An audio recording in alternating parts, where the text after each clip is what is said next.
dari Badan Bantuan Hukum Advokasi Rakyat PD Perjuangan, dan juga dengan melibatkan tokoh-tokoh pro demokrasi dan juga beberapa penasihat hukum yang kredibel, memiliki reputasi untuk mempersoalkan ya berbagai anomali demokrasi yang terjadi, baik itu di Banten, di Sumatera Utara, Jawa Tengah, maupun juga beberapa di wilayah lainnya seperti Sulawesi Utara, di mana penggunaan parcok itu memang sangat masif, bahkan sampai masuk ke tempat-tempat gereja. Memang banyak yang pada awalnya dirancang tanpa bukti. Perintah-perintah diberikan secara tertutup, penggunaan instrumen parcok dilakukan secara tertutup, tetapi kami mengucapkan terima kasih karena di tengah-tengah berbagai intimidasi banyak yang kemudian menyatakan berani untuk melakukan perlawanan. Kami memberikan apresiasi karena banyak yang terinspirasi dengan saudara Endah di Kabupaten Gunung Kidul ketika yang bersangkutan berani melawan arogansi dari aparatur negara yang digunakan pada saat Pilpres. Ternyata kemudian rakyat bersimpati dan yang bersangkutan akhirnya terpilih sebagai Bupati Bupati Gunung Kidul.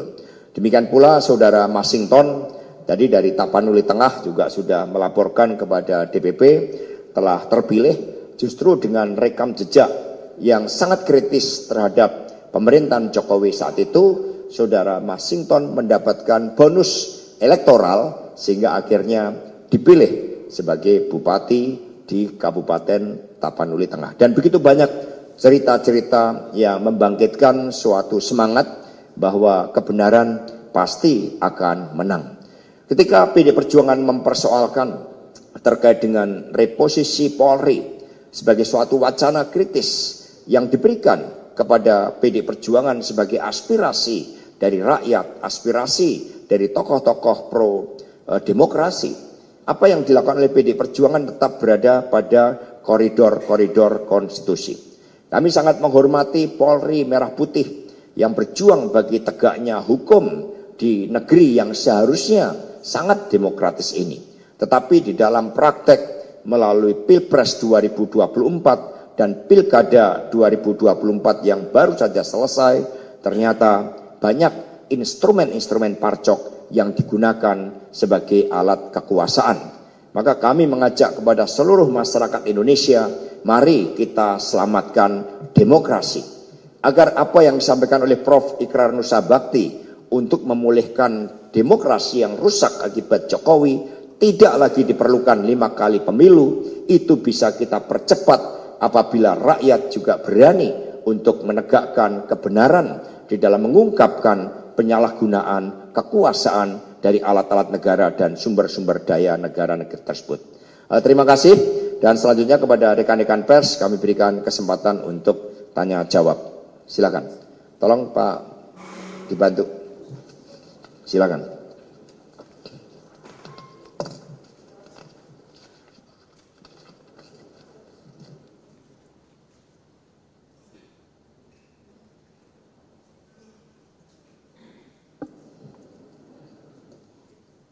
Cek, oke. Selamat sore Pak Sekjen, Bang Roni, Mas Bas, saya Putu dari Kompas TV. Dari tadi kan berkali-kali nama Jokowi ini disebut, terus juga penekanannya soal kedisiplinan partai. Tentu harapannya masyarakat, rakyat ini bisa tegas, tapi sebelum ke situ kita bahas dulu di partai sendiri. Terakhir memang sudah ada diksi bahwa hubungan dengan Jokowi ini tutup buku. Tapi kan tidak pernah ada pernyataan tegas seperti misalnya waktu Pak Effendi kemarin jelas bertentangan dengan partai, kemudian cat begitu dan suratnya ada. Nah, bagaimana dengan Jokowi? Apakah kemudian ketegasan partai ini juga berlaku untuk Jokowi dan keluarganya? Apakah resmi dipecat atau enggak? Itu aja sih Mas. Mungkin bisa dijawab dengan lantang, baik itu Mas Hasto ataupun juga Mas Bas. Terima kasih. Baik, terima kasih.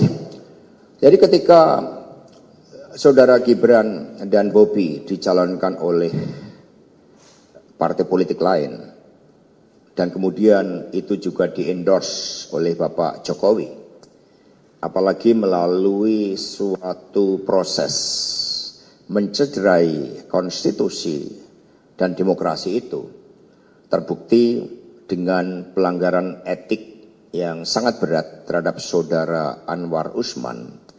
Maka pada saat itu juga ketika konstitusi saja dikebiri, maka otomatis status seluruh kelekatan keanggotaan yang berkaitan dengan PDI Perjuangan sudah dinyatakan berakhir. Mengapa? Karena PDI Perjuangan digerakkan oleh suatu cita-cita.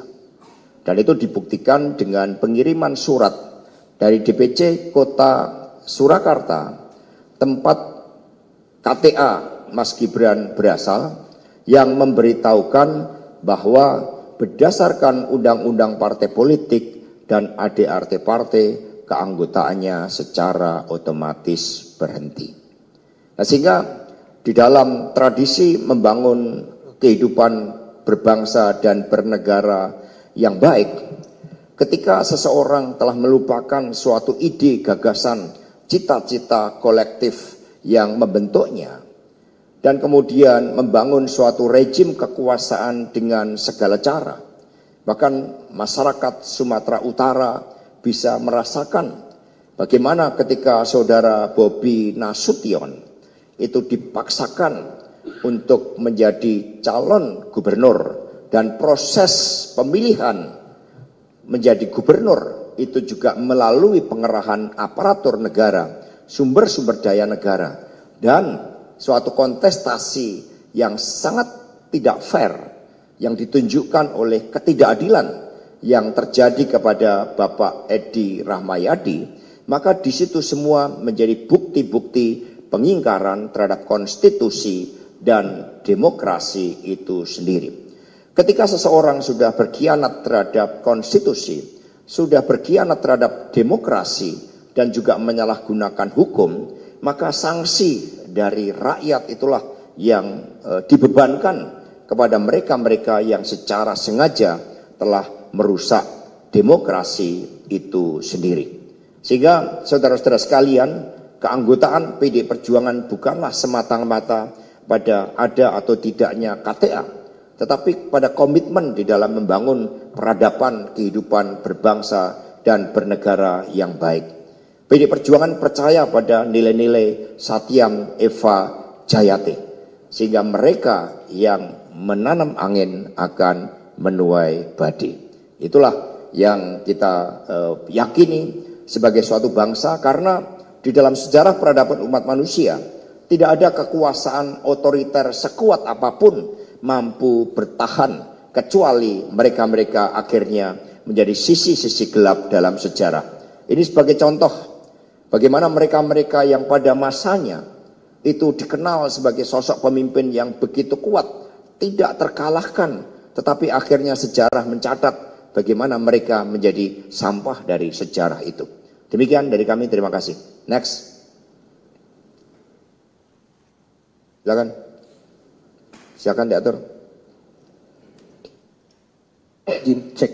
Ya, terima kasih Pak Hasto, Pak Baskara, dan Pak Roni atas penjelasannya. Mungkin sedikit lagi untuk lebih mendalami, izin Pak Hasto, terkait dengan tadi jawaban soal Pak Jokowi tadi. Karena memang ini menjadi satu pertanyaan besar baik untuk rakyat, tentu juga untuk kader dan simpatisan PDIP sendiri sebenarnya. Ketika kemarin Pak Jokowi juga sempat bilang ketika diwawancara bahwa masih menyimpan KTA-nya itu di rumah. Tapi kalau kita ingat dalam dinamikanya, PDIP sendiri kan sebenarnya sudah pernah tegas dalam soal Pak Effendi, lalu kemudian Budiman Sujatmiko, dan berbagai macam kader PDIP sebelumnya begitu, sehingga memang perlu ditegaskan kembali soal apakah memang KTA itu masih ada di Pak Jokowi dan belum berproses soal surat rekomendasi pemecatan, atau seperti apa Pak Hasto? Terima kasih.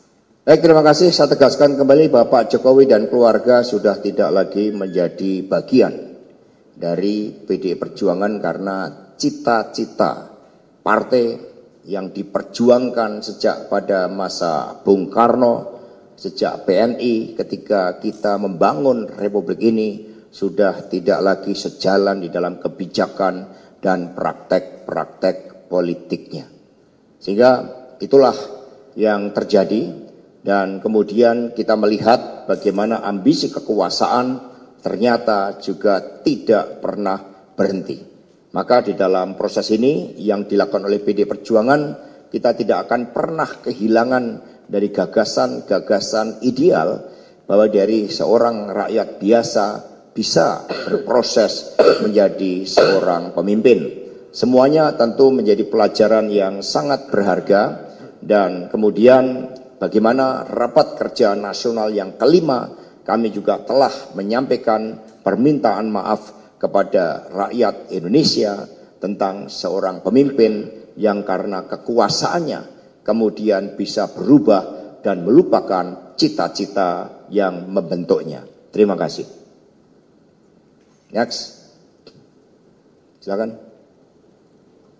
Assalamualaikum warahmatullahi wabarakatuh. Izin Pak Hasto, Mas Roni, izin Pak Ahmad Basarah. Saya Adi dari liputan6.com. Ada dua pertanyaan. Yang pertama, tadi Pak Hasto menyebutkan kalau tidak salah ada 27 orang kader yang terancam pemecatan pada hari ini gitu. Artinya dipertegas lagi bahwa dari 27 nama yang disampaikan tadi tidak ada nama Jokowi dan keluarga. Terus yang kedua, terkait dengan gugatan yang akan didaftarkan di Mahkamah Konstitusi, itu nantinya apakah dibundel menjadi satu atau diseplit menjadi beberapa berkas, artinya beberapa daerah gitu didaftarkan menjadi satu, atau ada beberapa daerah yang menjadi concern untuk mengetahui melaporkan adanya kedugaan kecurangan atau keterlibatan Partai Coklat tadi. Demikian, terima kasih. Gugatan ke Mahkamah Konstitusi nanti akan dilakukan sesuai dengan tingkatan. Ada yang kabupaten kota, kemudian ada yang tingkat provinsi.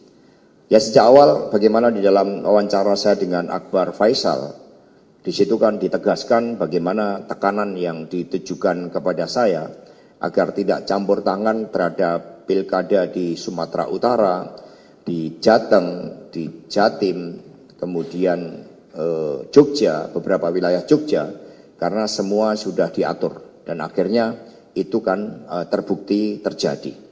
Nah, karena itulah partai terus mengumpulkan bukti-bukti meskipun sejak awal berbagai operasi-operasi khusus dengan melibatkan Parcok memang dirancang tanpa bukti. Tetapi yang kami yakini adalah ketika seseorang melakukan suatu tindakan dan tidak mau mengakui tindakan tersebut, maka salah satu solusi yang ditawarkan para psikolog adalah uji kebohongan. Nah, itu harusnya para pemimpin negeri ini yang ternyata terbukti secara empiris di lapangan, fakta-fakta di lapangan menjadi penggerak dari Parcok, itu sebaiknya juga bersedia menerima tantangan dari para psikolog untuk bersedia mengikuti tes kebohongan, karena ini kaitannya dengan masa depan negeri ini. Bayangkan 6,7 juta jiwa rakyat dikorbankan untuk cita-cita kemerdekaan negeri ini. Kita tidak boleh sia-siakan pengorbanan mereka. Next.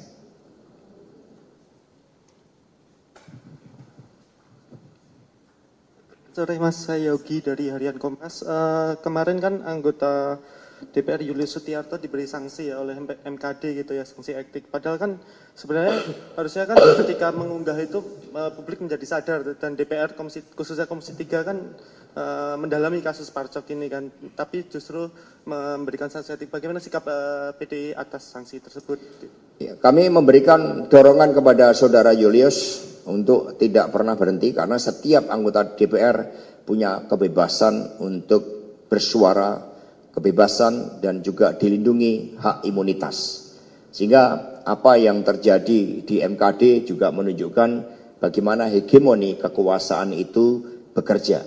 Sehingga anggota DPR pun itu sampai diberikan sanksi teguran oleh MKD yang seharusnya memberikan perlindungan bagi setiap anggota DPR RI apapun fraksinya untuk menyuarakan kebenaran. Jadi kami akan memberikan advokasi. Bahkan kalau perlu, itu sidang itu juga harus dibuat terbuka supaya masyarakat bisa memahami.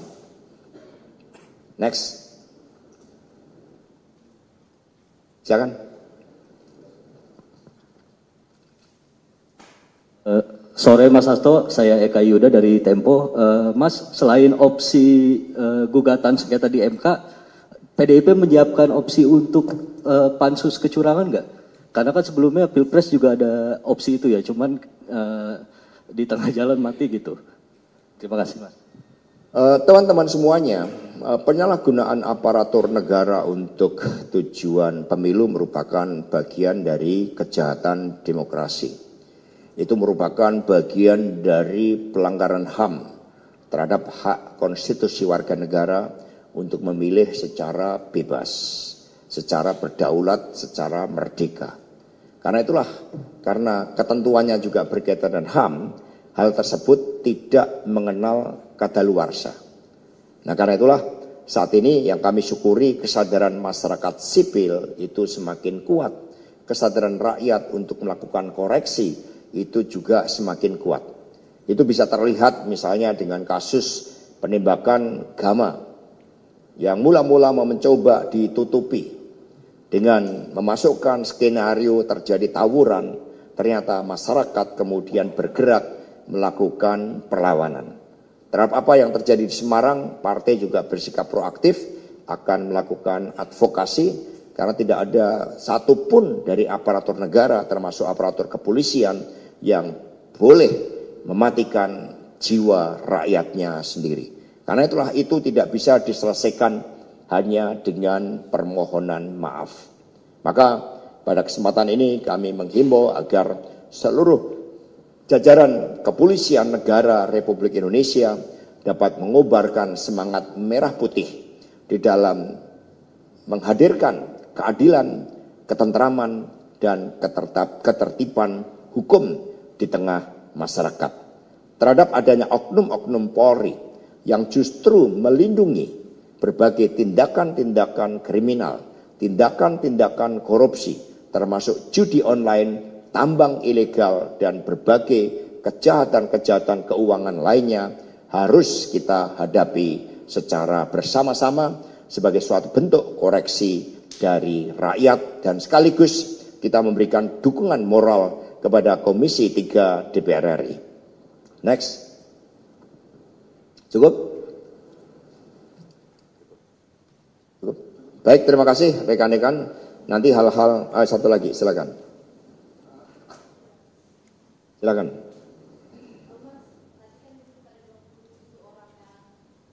Mas tadi disebut ada 27 orang yang dipecat, itu kalau boleh di-spill Mas siapa aja, apakah ada nama? Nanti akan diumumkan ya tanggal 17 Desember ya bersama-sama.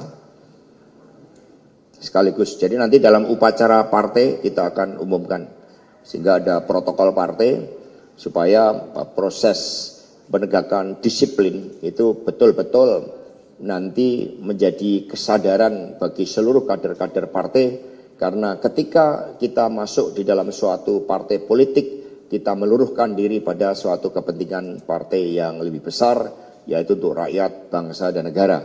Dan mengakhiri konferensi pers ini, kami sekali lagi mengucapkan terima kasih kepada seluruh rakyat Indonesia, seluruh masyarakat sipil, perguruan tinggi, para lawyer yang menyatakan dukungannya kepada kami, juga kepada rekan-rekan pers. Mari kita bangun Indonesia Raya, jangan korbankan pengorbanan dari jiwa raga lebih dari 6,7 juta rakyat Indonesia demi kemerdekaan Indonesia kita. Terima kasih. Wassalamualaikum warahmatullahi wabarakatuh. Om Santi Santi Santi Om. Rahayu Merdeka. Terima kasih.